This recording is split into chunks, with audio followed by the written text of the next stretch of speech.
What's going on, Wolfman fans? Welcome back to another video.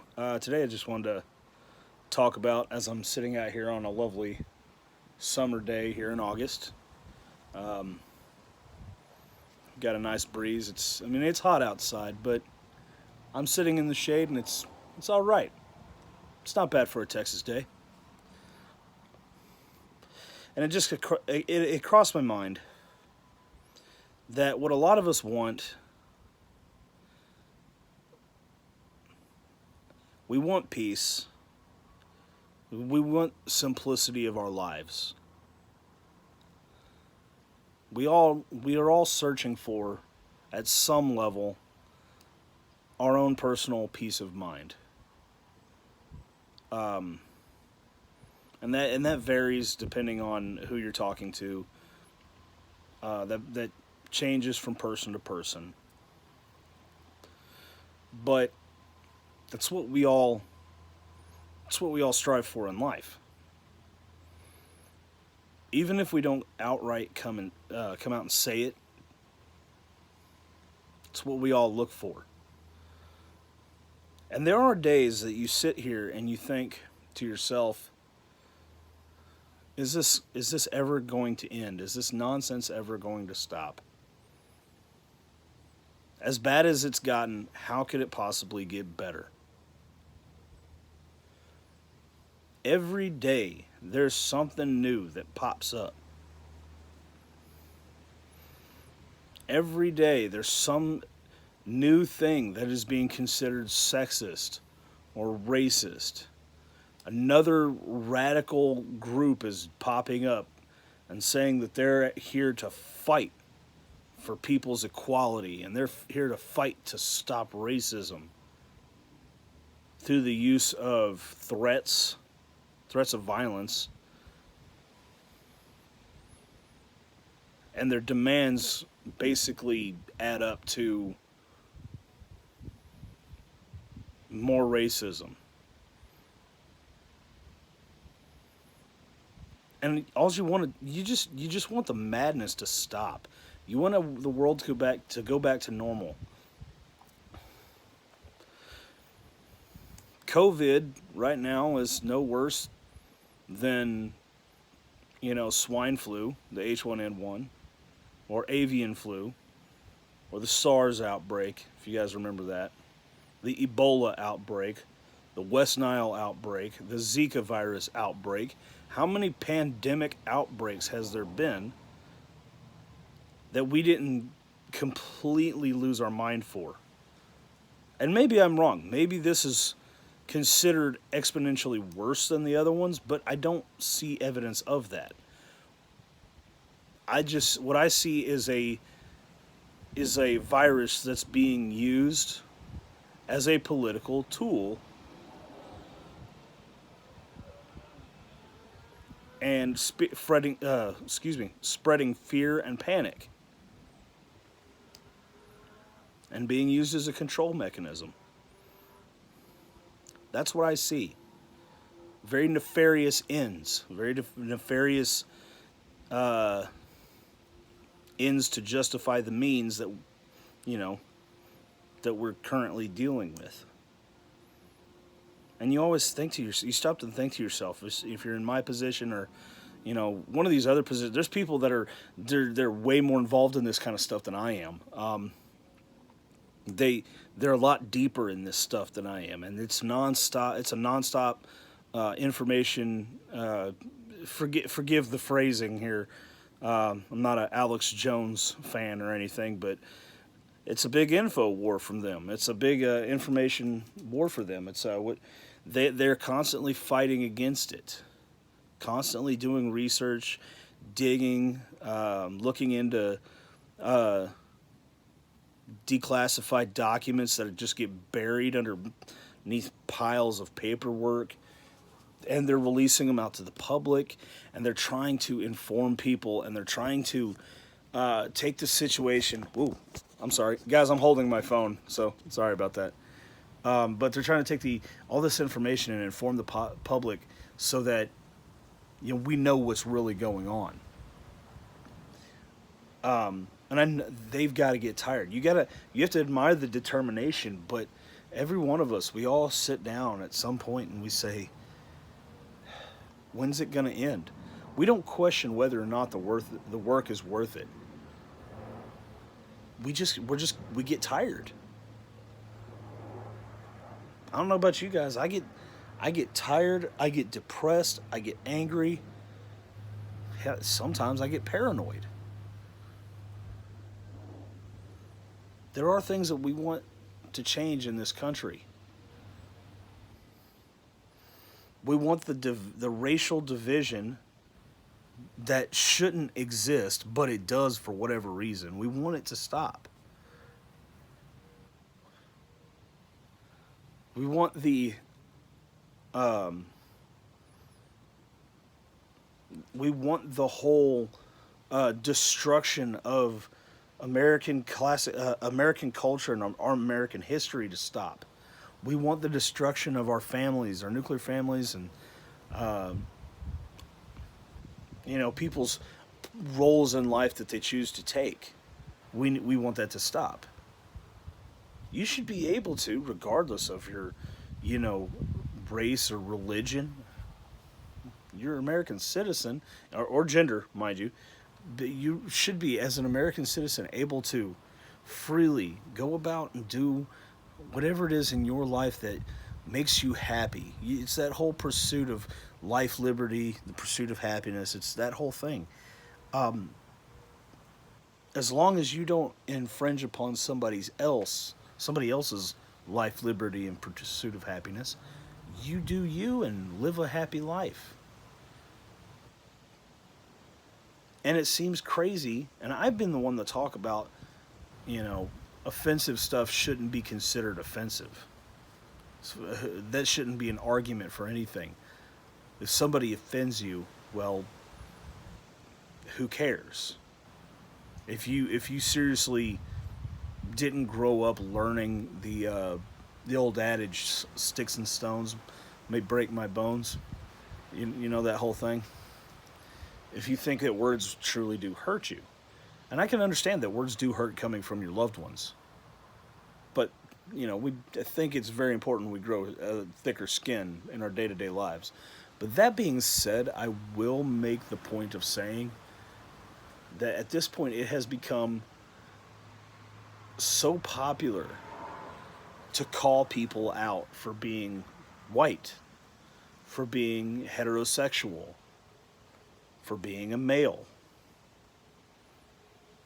for being Christian, or for just simply claiming to be a patriot and to be an American. There's a lot of negativity that comes with that. If you are in that category, and I'm in that category, I am a racist. I am a toxic, masculine, sexist. Um, I apparently have white privilege and male privilege as well.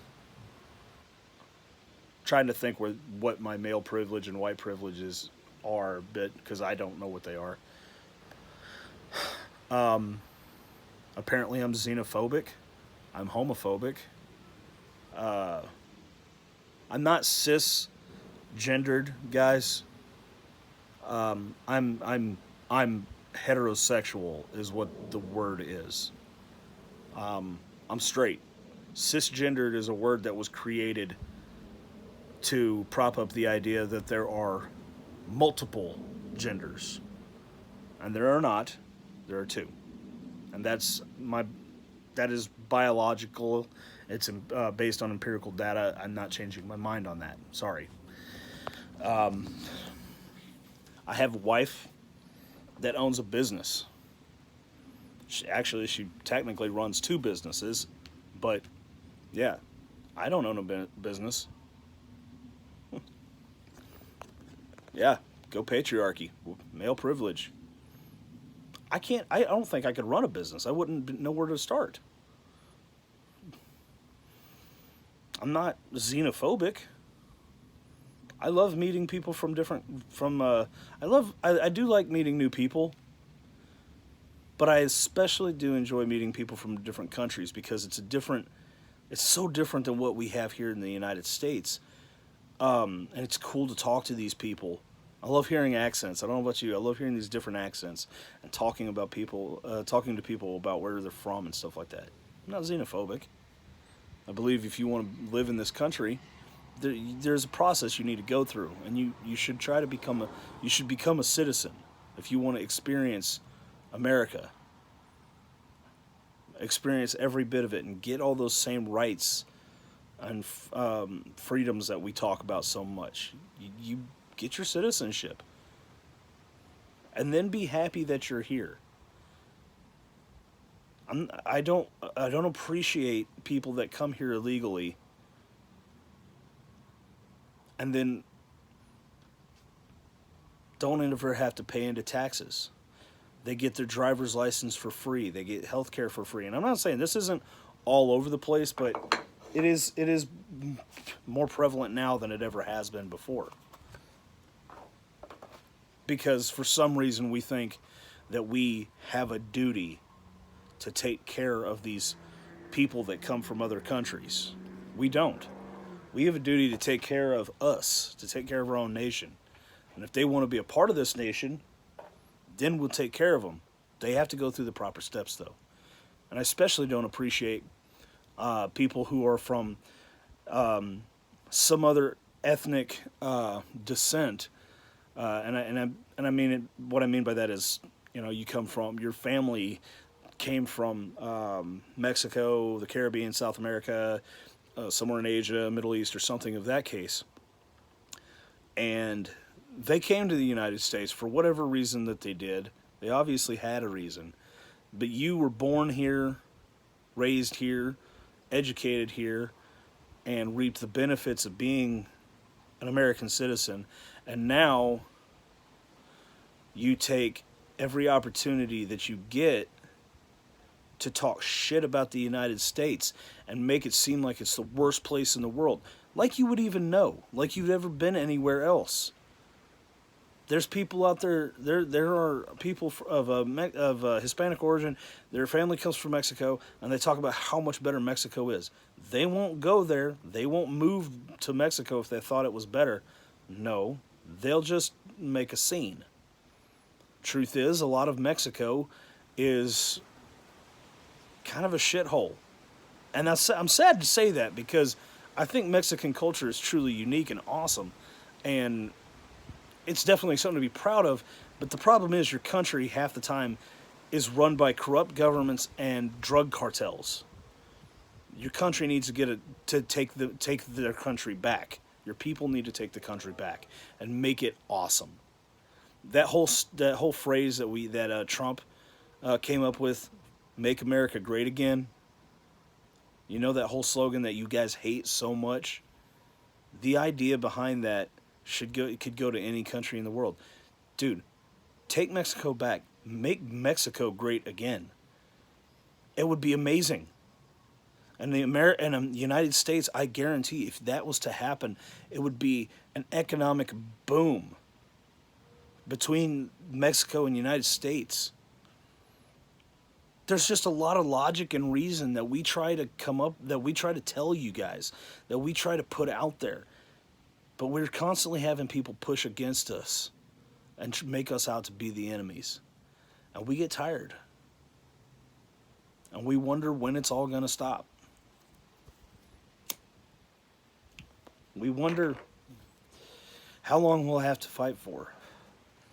Because it's not going to end in November. Regardless of how sure you are that Trump is going to be elected, it's not going to stop there. Think of how things are right now and how much people hate Trump and how volatile things are right now. And then think about November. Trump getting elected again. Can you imagine the fallout from that? It's going to be a nightmare for a little while, guys. This is going to go on for a little while.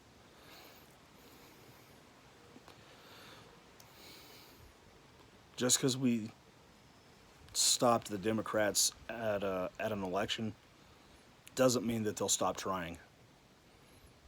Just because we stopped the left at the election doesn't mean they'll stop trying. And they will try everything. They play dirty. We have to be prepared for that. So where I sit here and say I'm tired, it's depressing, and you have to sometimes take a step back from it. It is imperative now, moving forward, more than it ever has been. Every day it gets more and more crucial that we have these discussions, that the truth gets put out, that we show logic and reason, and that we keep making these efforts. It becomes every day more and more important. So we have to keep pushing. As much as tired as we are, we have to keep pushing. There are even more insidious things happening that need to be stopped. There's human trafficking. And it's unfortunately very prevalent even in the United States. We have to stop it. Sex slavery, that's a huge thing. It's even bigger industry with child sex slavery. Exploitation of children, the most innocent souls on the face of the earth. They did nothing. Certainly nothing to deserve what people want to do to them. That needs to stop. We have to protect children. We have to protect our future. And the people that would willingly abuse, torment, and traffic these children, in some cases worse. I won't go into that, but I think you know where I'm going. These are things that need to stop. But we can't, it's not as easy to focus on the deeper issues, the deeper and more important issues, if we can't get past the stupidity of racism, sexism, and the myriad phobias that they talk about. Now sports are losing their viewership. They're at the all-time low because they decided that it was a good idea to go ahead and paint Black Lives Matter on the basketball court. Guys, I'm just going to come out and say it. As far as Black Lives Matter movement, nobody gives a shit about BLM anymore. We talk about how stupid it is. They get mad because we say all lives matter, because somehow it lessens the idea that Black Lives Matter. No. It just means that, hey, yeah, Black lives do matter, but so do white lives, so do brown lives, or whatever other color lives. They all matter. Everybody matters. We should quit trying to point fingers at each other and work together. Quit trying to kill each other. Work together. That's what that means. So ESPN and NBA, MLB, all you guys that are taking a knee for the national anthem, putting Black Lives Matter on your jerseys and all that nonsense, getting political and socially woke, just stop. You're not helping anything. You're making yourself look like jackasses, and you're prolonging a divisive and utterly pointless narrative. But just remember, I'm going to wrap it up now. Just remember, guys, when you start feeling tired, when you start feeling depressed, when you're hitting the bottom with this, and you think you're just scraping the bottom of the barrel on motivation because you start talking about how you're tired, how it's upsetting, and you don't know if it's worth it to keep even pushing anymore. That's when you push harder. That's the moment when you have to pick up and start pushing harder. Dig down deep. The motivation is all around you guys. Keep going. Keep fighting that good fight. Don't stop. But that's all I got for you guys today. Just something that crossed my mind, because honestly, I've been feeling that way lately. But I hope you guys are having a good week, and I guess we'll see you in the next video. You guys, as always, stay awesome. Take it easy. Keep your head on a swivel, and we'll see you in the next video. Later.